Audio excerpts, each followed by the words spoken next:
We are really happy to welcome all of you to this conference on ending homelessness in the United States of America. Thanks you all for being here. First, a round of applause for you all for taking time out of your schedules, for traveling in many cases across the country to come here. We hope we are going to give you 3 days of, well, it's always 3 very intense days that we hope will give you things you need to be helpful for the work you're doing back home. I'm very happy to introduce the President and CEO of the National Alliance to End Homelessness, Nan Roman.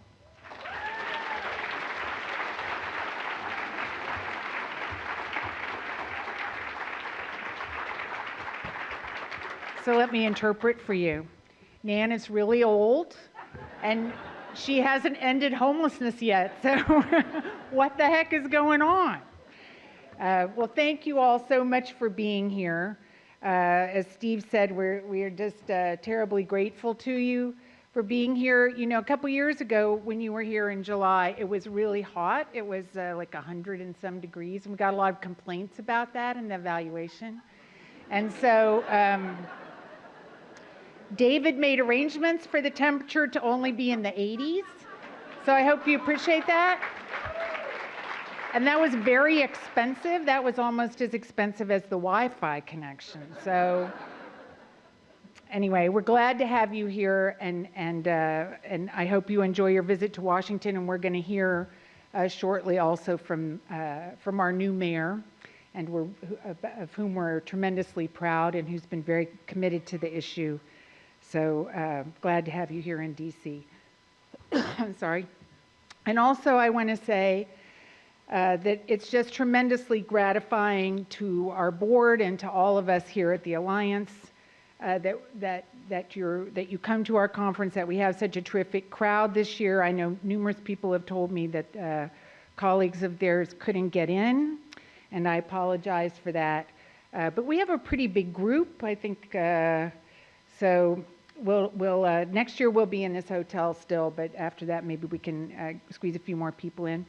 I can tell you that the staff here spends a tremendous amount of time putting this conference together. They really agonize over what are the current problems that you're having so that we can try to get the workshops geared toward those issues that you're facing locally. And then they comb the country for innovations, for new ideas, for successes, for speakers that can speak to those problems. And there's just a tremendous amount of content this year in particular, I think. We put a lot into that, so it means a lot to us that you all are here. And I want to thank you for being here, and most importantly, to thank you for everything that you're doing in communities around the country. So as usual, this year has held lots of challenges for us on the issue of homelessness. In the big picture, the gap between people who have and people who don't have is growing, and many people who don't have really feel that their opportunities to escape poverty are shrinking and not expanding. There are the tremendous and persistent racial disparities that we hear so much about and see so often. There are all the issues around over-incarceration and over-sentencing, and people trying to return to the communities. And of course, very, very importantly, the cost of housing is increasing, and incomes are not keeping pace with that. And that, I'm pretty sure I say every single year, but this year it seems to be particularly acute, and I think there's data that indicates that it is particularly acute. Those are the, I'm going to come back to that, but those are the macro issues. And in the homelessness world also, we have a set of challenges that we're dealing with. At the national level, funding is getting harder to come by. The Congress is a little ornery these days. The work that you all are doing around coordinated assessment and entry, rapid rehousing, permanent supportive housing, critical time intervention, housing first, trauma-informed care, all of those things are more sophisticated, they're more effective, but they're harder. And they require a lot of new things from you, different skill sets from the staff, different administrative infrastructures, different types of accountability. So there are a lot of challenges that we face, both from the outside and internally. But on the other hand, of course, there are always opportunities also that allow us to make progress, and this is a group that has been incredibly adept at finding those opportunities. The conference hasn't even started yet. I was in several sessions this morning and already learned about new things that are happening in communities to deal with these kinds of issues. And look what you all have been accomplishing despite the challenges. New Orleans and Houston have ended homelessness among veterans.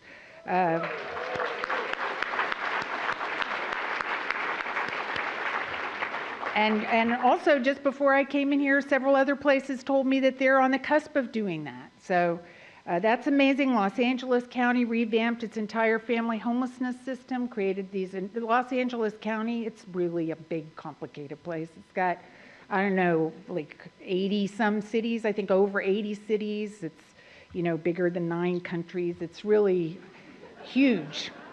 So they created a regional crisis intake centers linking TANF and other mainstream systems with the homeless system. And within the first year, using rapid rehousing, they reduced the time families spent in crisis beds. And within the first 6 months, they'd housed more families than they usually housed in a year. Virginia retooled its family homeless system to rapid rehousing and reduced family homelessness by 25%. Go Virginia. In 2015, Minnesota decreased family homelessness 17%, New Jersey decreased homelessness 14%, Connecticut reduced homelessness nearly 12%, Long Beach, California reduced street homelessness 18% and child homelessness 24%, San Jose decreased homelessness 15%, Las Vegas reduced family homelessness 45%, I'm getting breathless, and homelessness 44%, showing that you don't have to pick one population over the other. You can do both at the same time. Utah reduced chronic homelessness 91% in 10 years, and Cleveland reduced it 75% in 9 years, and both are close to functional zero if they're not there already, so I'm not sure when this data came from.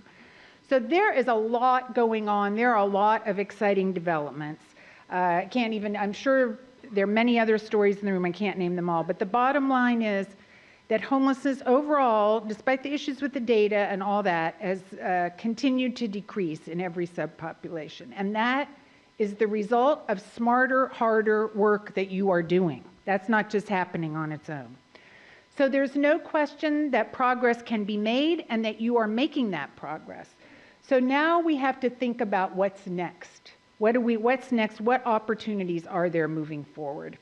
And I'm going to talk about those next steps in a minute. But first, I want to say something about 3 things that are on the front burner for us now at the Alliance: 2 studies and 1 piece of federal legislation. The first study is the HUD Family Options Study that was released last week. This is an extraordinarily complex random assignment study on homeless families. Many of you may have seen the report. More likely, you've seen some reports on the report. The study compared the effectiveness and cost of crisis homeless interventions, rapid rehousing, transitional housing, and usual care, including shelter. The effectiveness information is not as strong in there, but the cost information is very strong. Together, the cost and the effectiveness information tell us that rapid rehousing is the most promising crisis homelessness intervention.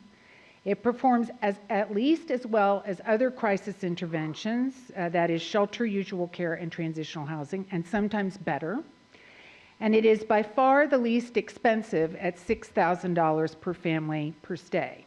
And the cost is important, not because we just want to do what's cheapest for homeless families, but rather because, given equal effectiveness, lower cost means that we can help more people, and we're leaving a lot of families behind now.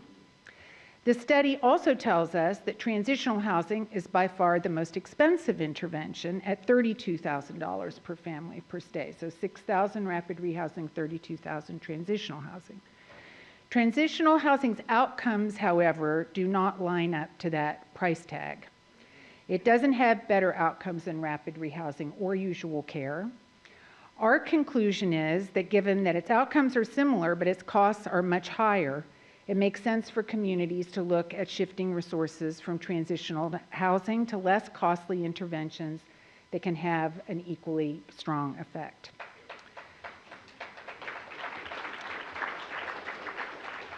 The study also looked at housing subsidy, basically Section 8.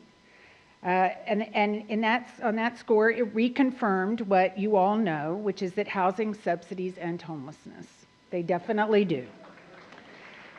We need a lot more of them, and that is a major priority for Hill Day. We do need to get more housing subsidies.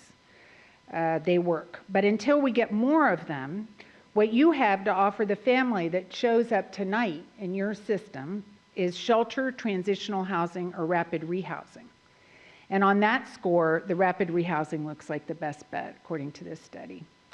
And on the same subject, another report also came out within the last couple of weeks, and that was the 2014 annual report on the SSVF program, Supported Services for Veteran Families. So that's a different kind of report. It's not a random assignment. It describes the $300 million a year program, who got what, and what the outcomes of that were. So what did that report say? It said that the SSVF program served 47,000 veterans with rapid rehousing last year. So that's a lot of people. 66,000 people if you include their family members, because a third of the people the households that were housed were families. The program didn't cream. 57% of those served were disabled. The median time it took for those households to exit homelessness was 3 months. About 80% of both sheltered and unsheltered veterans and their families who got rapid rehousing obtained permanent housing. And the cost of SSVF rapid rehousing, which, by the way, was a standardized, much more standardized intervention. The family options was early on in the rapid rehousing experience, as a less standardized intervention. The SSVF cost of rapid rehousing that did the 3 core components was about $3,000 per household. There's still work going on to assess exactly how many veteran households stayed housed because of the data system disconnects, but indications are pretty clear that the vast majority of them did stay housed, families and singles. Families seem to be a little bit more likely to have stayed housed. So similar kinds of information. And very quickly, the third thing that's on our plate at the moment is the Homeless Children and Youth Act that's focused on HUD. This act addresses some very important and serious issues around doubled-up families, homeless youth, counterproductive administration requirements, and lack of data. Unfortunately, in our view, the provisions of the bill don't solve the problems that the bill raises. And in our estimation, they could make the situation considerably worse by creating a vast new eligible population of doubled-up families, because it's not just about youth, this bill. It's about youth and families. Gutting HUD's ability to address the problem strategically, and implying that no new resources are needed to serve those populations. So because of this, the Alliance opposes the Homeless Children and Youth Act, but completely supports the Senate's more productive, solution-oriented, alternative approach to these problems focused on youth. The Senate bill, appropriations bill, provides money to expand the work on youth homelessness, build the base of better data and information, and ensure that administrative requirements don't stand in the way of helping people in need. The Senate provides a more sensible approach to we think, at the Alliance, to the very important issues raised by this bill. So moving on from the issues of the moment, what are our next steps? I think the thing we need to concentrate on is getting as much done as we possibly can during the next 18 months of the current administration. The Obama administration has set very clear and ambitious goals about what it hopes to accomplish on homelessness, and it has put money and policy on the table to accomplish those goals. We have strong and knowledgeable partners, you all know them, and who we're used to working with, and we have productive relationships with, and who are clearly committed. So I think we know what's on the table now for the next 18 months. After the presidential election, no matter who gets elected, what party it is, we really just have no clue what the approach is going to be, except that it's likely to be different, because that's the way it goes. So I think it makes sense for us really to think about what can we get done in the next 18 months. And I think over the next 18 months, really, we need to act with a real sense of urgency to take real advantage of the commitments we have on the table now and get as much of the infrastructure for ending homelessness that we know works locked in while we have the opportunity to do that. So what are some of the areas we should be looking at? Well, first, I want to ask you to join me in reflecting for a moment on the really incredibly unique nature of the opportunity that we have to end veteran homelessness. Because it's just not the usual, it's rare really, that we get a chance to solve a social problem and have the resources adequate to solve it. I mean, think. I can't honestly remember another time when that has happened. We are now at a point at which the Alliance believes that we have the resources to end, or essentially to end homelessness for every veteran. We believe that we will have enough HUD-VASH vouchers to house all chronically homeless veterans, and that once that is done, we'll be able to house quite a few veterans with chronic disabilities so that they don't become homeless.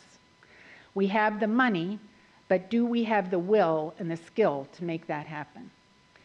We have enough SSVF to house all of the non-chronic veterans and their families, and when they are housed, to do prevention for a whole lot more veterans and their families who are at risk of homelessness.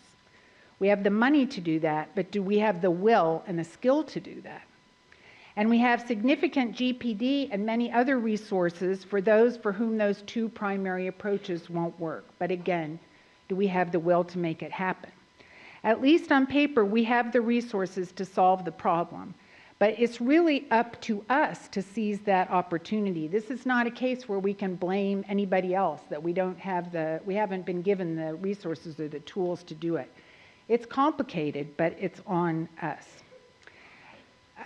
If we manage it, if we prove that we can end homelessness among veterans, then I think we'll show that we can end homelessness overall. If we fail, despite the fact that we have the resources, it will call into question whether we're going to be able to achieve our broader goals. So ending veteran homelessness, I think, for all of us, not just for the veterans providers, but for everybody in the community, is a first call to action. We really need to do that. A second thing to focus on is to lock in on the strategies for families. I spoke about the data on interventions. Let me say this about it. Given the rising rent and stagnant income equation, which is, I'm not going to go into, but there's a lot of data emerging that this really is escalating. It's my belief that we're going to see, that we already are seeing, in fact, increasingly more housing instability among poor individuals and families, which means that we're going to see a lot more people falling into homelessness, entering the homelessness system, and more short-term homelessness. We do not have a housing voucher for every poor household that has housing instability, clearly.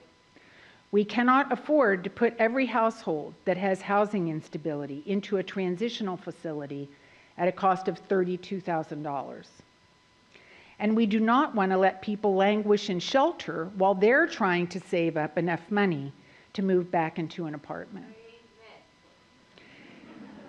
We have one other option besides those strategies, and that is rapid rehousing. It is not perfect. It does not end poverty. It does not provide permanent housing affordability or ensure long-term housing stability or a lot of other things. It doesn't do everything. It's a crisis intervention. But then again, the other interventions that we have on offer, transitional housing and shelter, don't do that either.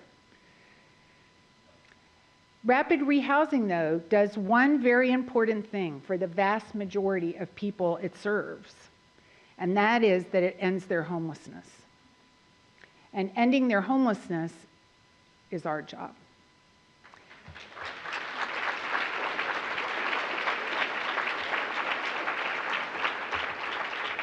Now, there are caveats with rapid rehousing, and we need to be watching the data on it. We have to do rapid rehousing right. We need to articulate and share a clearer, more effective, and rigorous service package around rapid rehousing. We have a lot to learn from each other about recruiting and retaining landlords, especially in this challenging rental market. And again, just in the half day of pre-cons, I've heard about this, both these things from numerous people. The statistics I talked about earlier show that while a short-term intervention works for many, it is not enough for everybody. I mean, even if rapid rehousing works for 80% of people, that's 20% of people for whom it doesn't work. So we need to, for some people, that lighter package is just not enough. So we have to learn what to do differently for younger families, what to do differently for families with more children, for families with a disabled parent, and who it is that rapid rehousing doesn't work so well for. We have to learn how to do it better. So, but that's iterative, and we are getting better. We are getting a lot more sophisticated, and I think even since the family options data was collected to now, the rapid rehousing system has changed a tremendous amount. So over the next 18 months, we really need to lock in on rapid rehousing, doing more of it as the regular response to homelessness, but more importantly, or as importantly rather, we need to deliberately, intentionally be learning from each other and from local data how to do it better. Moving on to homeless youth, again, we have an administration and a Congress that have ramped up their commitment to action on the issue of homeless youth. HUD has been called to the table most recently, and as I said, I think the Senate Appropriations Bill has some wonderful provisions that supply money and support some of the needed infrastructure to get HUD engaged and the continuums engaged. HUD is terribly important, but while homeless youth certainly have housing needs, they also have very considerable service needs. And there are a lot of service interventions that could prevent and end their homelessness. And the place to look for them really is not HUD. It's much more HHS. And that really is the agency that should be leading the effort on youth homelessness and where I think we need to focus attention. And there at HHS, of course, we have the wonderful RHYA programs, and we need to beef those up over the next 18 months. HHS also has the child welfare system where a lot more engagement needs to happen, and I know that's beginning. Child welfare could be using its resources to meet the needs of homeless youth under 18. That doesn't mean putting them all in foster care, but using its resources to support community strategies around that. Child welfare can provide family intervention to keep families financially and emotionally intact so that the kids don't become homeless in the first place. It could be addressing also the reasons that foster care remains the feeder system into homelessness. Foster care experience written all over homeless families and individuals.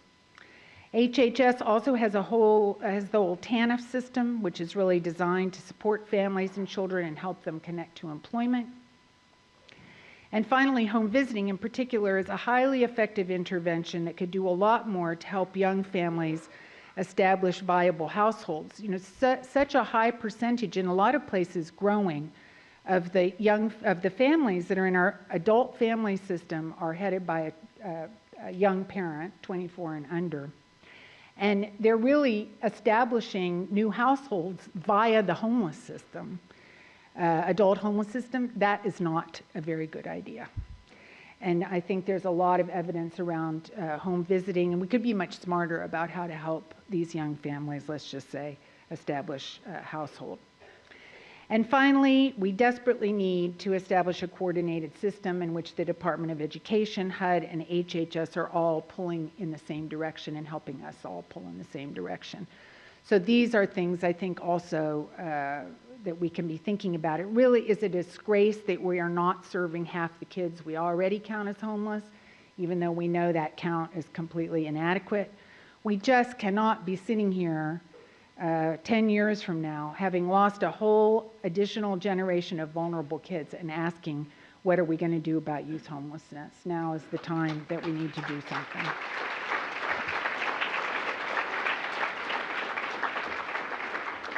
And finally, we need to take advantage of the current administration to really lock in on the opportunities around the Affordable Care Act to ensure that our consumers, especially those with disabilities, are getting the treatment and services they need. The challenge of getting services for permanent supportive housing, the services part, has long been a barrier to our expansion of that solution to chronic homelessness. But we have now on the table resources that offer the chance to fund those services and to get people treatment and services before they become chronically homeless. And I'm sure most of you know that an information bulletin was issued by CMS a few weeks ago that clarifies what services can be linked to housing. Financing services for vulnerable people through Medicaid and these other resources is very difficult. It's incredibly complex. It's different in every state. You are not news to anyone here. The negotiation for what services will be available and how they will be available and financed is going on in every state. A lot of your organizations that want to provide services through this financing mechanism are going to have to consider a whole host of new things in order to be able to do that, including staff capacities, licensing, coverage, data systems. It's all very complicated. But it's a huge opportunity. It's absolutely critical to the people that you care about. It's extraordinarily important work. There's a lot of innovation going on around the country, in every state and many communities. There's going to be a ton of information about this during the conference from people that know so much more about it than I do. So I hope you'll take lessons from that. And I think this is something that's really critical for us to look at over the next 18 months, again, with a sense of urgency to get these systems established while we have a good environment in which to establish them. So I've left out many things. These are certainly not all of the things that we should lock in over over the next 18 months, but I would say that they are a few of the priorities that we should be looking at. It feels to me that we are at a bit of a moment with respect to the national discussion around poverty and income inequality. There are a lot of reasons why that may be true, but the media, President Obama, corporate CEOs, all speaking about the need to do something about these issues. It's getting to the point where it's just not sustainable to continue as we are. And the Pope is coming also this fall, and we're going to hear something a little bit about that, with his challenge to the faith community and to all of us to remember the moral core of so many religious teachings is that of love and responsibility for the poor. The issues, so these are opportunities I think we have to rise above our reactive approach and participate in the larger national debate on these issues. And I know that these issues, the issues of justice and equality, are the calling of many people in this room, if not all of you. And you may not conceptualize it that way, but I know from seeing your work that you live it that way. That's what you're doing. Your answer to the moral calling, answering to that calling, and you're doing it by insisting that justice and equality not be empty promises, but something real and tangible for real people. That's what you're delivering, or you're trying to. We have a special moral call to action before us today. We cannot abandon a generation of youth because we don't have the will to figure out how to help them. We cannot be given the tools and resources to end homelessness among veterans and fail through our own lack of urgency and determination to achieve that goal. And we cannot fail to return the children who are homeless tonight to housing as quickly as possible, because as imperfect as that housing may be, it is still better than being homeless. We can be and we must be, and we are and you are, part of the movement to end injustice and inequality and poverty in America. You're doing that every day. You're assuming your responsibility, not just to demand justice and equality, but to create it and deliver it, or at least some measure of it, as best you are able. So I want to thank you for that. Thank you for what you do. We at the Alliance are honored to join you in this work, and I hope that our efforts will help you to achieve those goals. Thanks a lot for coming.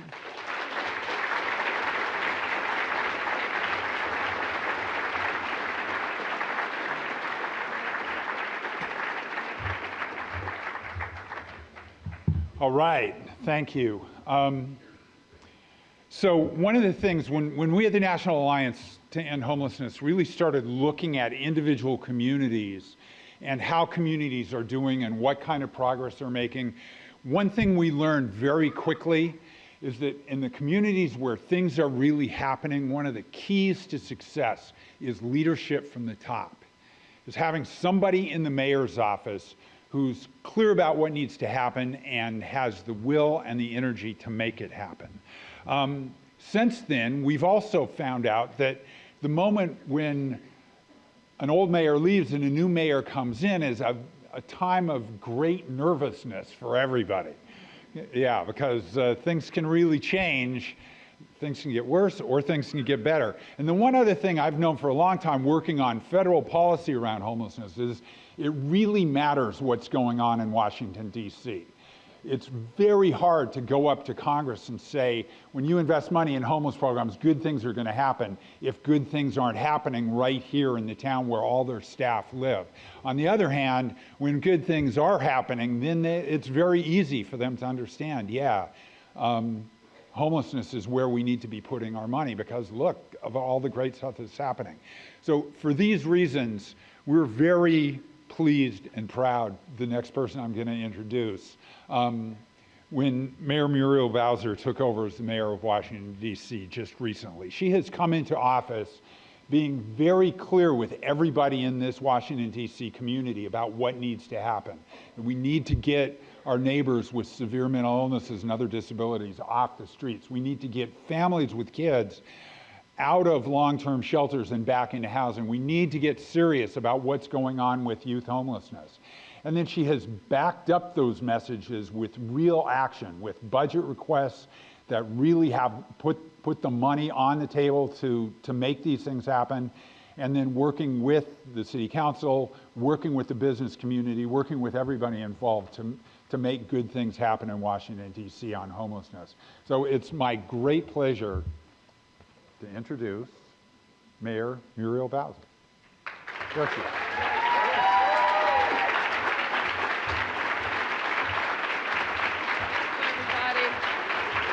Well, good afternoon. Thank you. Thank you. Well, Steve, I want to thank you for that introduction. And I'm going to have to copy that phrase. There's great nervousness when a new mayor is elected. And I'm sure you speak for probably hundreds of thousands of people in saying that there's also great hope when there is a new mayor elected, but indeed great nervousness. The mayor herself was even nervous. And that's a good thing. Good nervous energy propels us to think big and to work super hard. And it's really my pleasure to be here today. On behalf of the 660,000 of us that call DC home, I want to welcome everybody to your nation's capital. I want to thank Nan and Steve and the entire team at the National Alliance to End Homelessness. And thank you for all the work you do across the country, and especially for the work that good folks are doing right here in Washington, D.C. I want to recognize all of the colleagues from the metro area who have joined us for this great conference, including our Director of the Department of Human Services in the District of Columbia, Laura Zeilinger.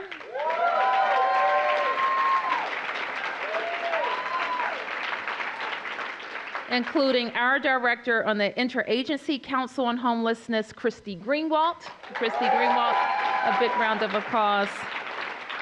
And so many people who are working with us inside the government, our nonprofit community, our housing community, and all of our provider community on the work that we have to do together. As many of you know, through the U.S. Interagency Council on Homelessness, you have met Laura, and you know her focus and achievements as it relates to ending homelessness across our country, especially for veterans. And as she can attest, and I hope many of you, that ending homelessness in Washington, D.C. is indeed one of my top priorities as mayor. You will see in your visit here, it is. Washington is indeed a fantastic city, and I'm privileged to be the mayor of my hometown, and I can tell you firsthand the progress we've made in this city since I grew up here. We enjoy one of the healthiest economies anywhere in the United States. We are one of the fastest growing cities, upwards of 800 people every single month, a net gain of 800 people move into Washington, D.C. We top just about every top 10 list when it comes to livability, and our finances are the envy of cities all across this nation. But yet, despite our tremendous success and prosperity, we know that that prosperity doesn't reach every corner of the city. In fact, the prosperity that we have been growing in Washington, in fact, puts a lot of pressures on many corners of the city and many sectors of our city. So I would love to stand here and tell you that we don't have any homelessness in our town, that everyone in our city enjoys a roof over his or her head, and that every man, woman, and child has a place to call home. But we know this isn't true. We face in our city, like many others, historic economic inequality. Too many of our residents can't afford to continue to live in their own neighborhoods. Too many people struggle to meet their basic needs. And far too many people are, in fact, living on the streets or in shelters. We regard this in our city as unacceptable. And that's why we're on a mission to make homelessness rare, brief, and non-recurring in the capital of the free world. The solution is not simple, and certainly one size does not fit all. And if it did, we wouldn't all be here trying to figure out solutions. You and I know that it will take more than just one government entity or one advocacy campaign. The solution requires real collaboration across the entire community. So in the district, we created the Interagency Council on Homelessness, which includes everyone around the table. The city administrator is a co-chair.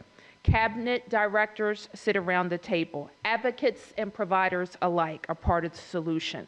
And most importantly, real people who experienced homelessness, people who know what's working in our system and know all too well what's broken in our system are around the table. The council recently, that's good, that's a good thing. So the council recently released a plan called Homeward DC, which is our roadmap to achieving our goals. They developed a plan based on evidence and proven practices based on what it really takes to end homelessness. We know we have to make an investment in more affordable housing. We have to make investments in permanent supportive housing. We have to invest in rapid rehousing with a real focus on services, and doing it all at the same time, and doing it in a housing first way. So yes, collaboration is important. And smart planning is important. So despite the overall budget gap that we needed to fill this year, I had the privilege of taking the oath of office on January the 2nd. And just like every mayor in the history of mayors, I inherited all the good things that my predecessors accomplished. I also inherited the Lulus that they left me with. And a part of the Lulu is a $190 million budget deficit when you walk in the door. At the same time, in hyperthermia season is when I took the oath for the office, where we have the most critical need for emergency shelter.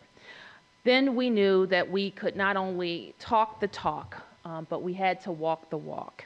And every mayor is able to put teeth to her promises in the first budget.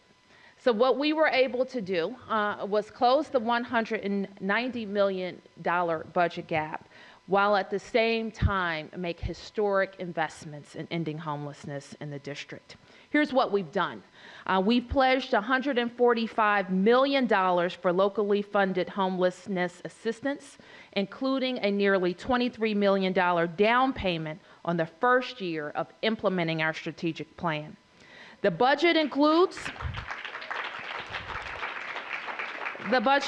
several million dollars in homelessness prevention, and we're looking to our partners in other cities in the home-based model to inform our prevention efforts.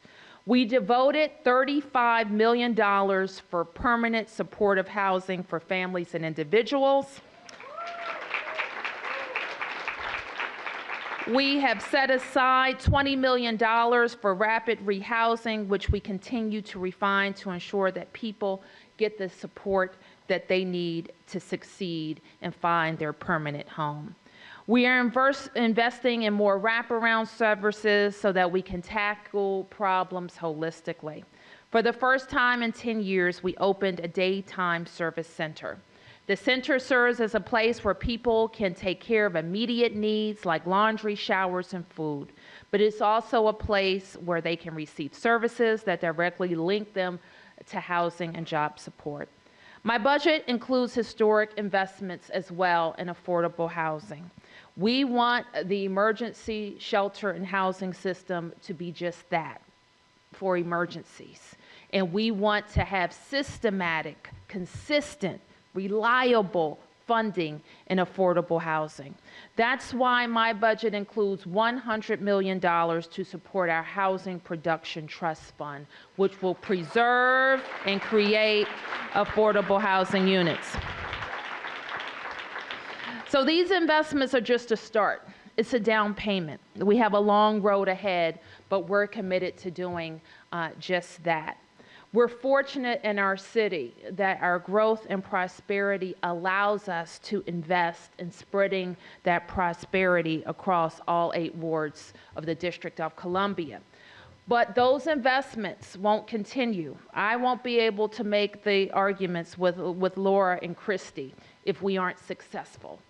So that's why the work that you're doing, testing practices all across the city to move people to productivity and sustainability and the ability to afford their own home.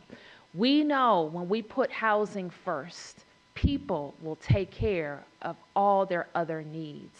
And that's why we're committed in this city to doing exactly that.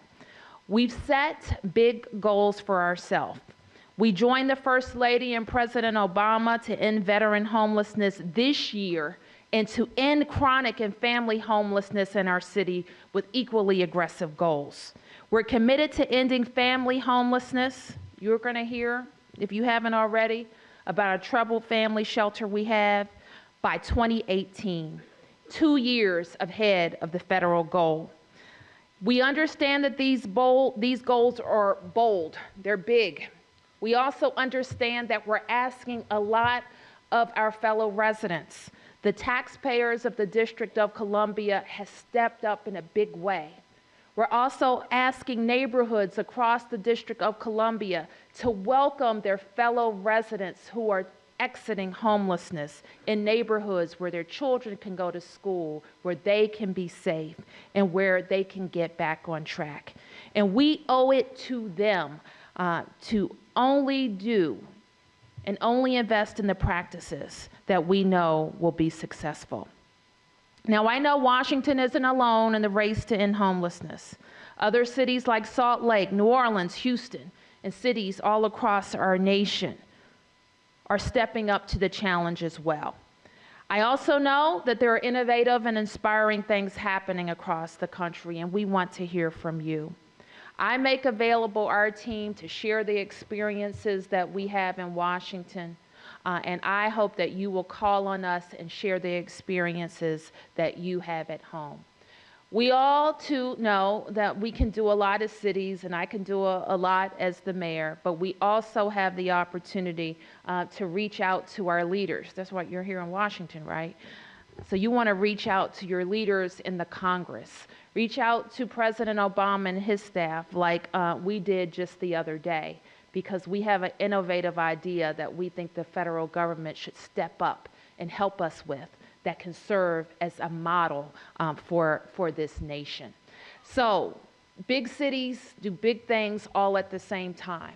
So if we can have a growing economy, if we can attract people from every background and income level, if we can have great sports teams, the best arts and culture, then certainly we can promise that people that work hard, do their best, can have a safe place to live. Thank you for your commitment.